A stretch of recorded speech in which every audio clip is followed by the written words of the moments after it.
Il y a des moments où le corps réagit avant même que l'on ait eu le temps de réfléchir. Une sensation de panique, le cœur qui s'accélère, la respiration devient plus forte. Et tout cela en quelques secondes, parfois même avant même que la pensée n'ait compris ce qui se passe. Beaucoup de personnes se demandent alors pourquoi je réagis comme ça.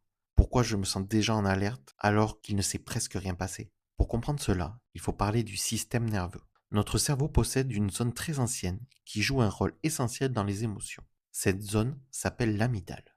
L'amygdale fonctionne comme une sorte de radar. Elle surveille en permanence l'environnement à la recherche de signes de danger.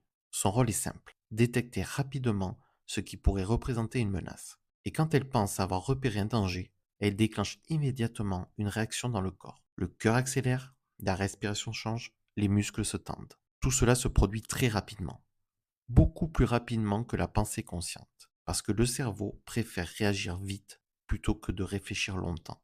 C'est un mécanisme de survie. Pendant des milliers d'années, ce système a permis aux êtres humains de fuir un danger avant même d'avoir analysé la situation. Mais dans les relations humaines, ce mécanisme peut parfois se déclencher même lorsqu'il n'y a pas de véritable danger. Un silence, un message qui tarde, un changement dans la voix de quelqu'un.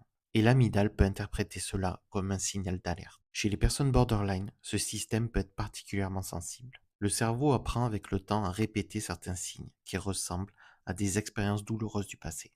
Alors il déclenche une réaction automatique. Le corps passe en mode alerte. Et souvent, la pensée arrive seulement après. C'est pour cela que certaines réactions émotionnelles peuvent sembler soudaines ou incontrôlables. Mais comprendre ce mécanisme change beaucoup de choses, parce que cela permet de voir que ces réactions ne sont pas un défaut.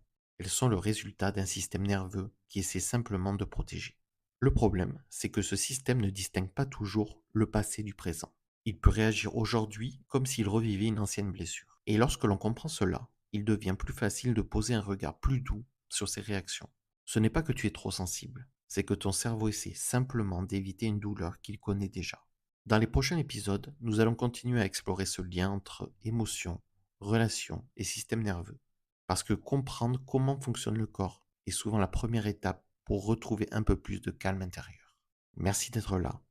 Si tu veux approfondir ces mécanismes, tu peux retrouver des articles, des témoignages et des ressources sur le site ensembleborderline.fr. À très bientôt pour le prochain épisode.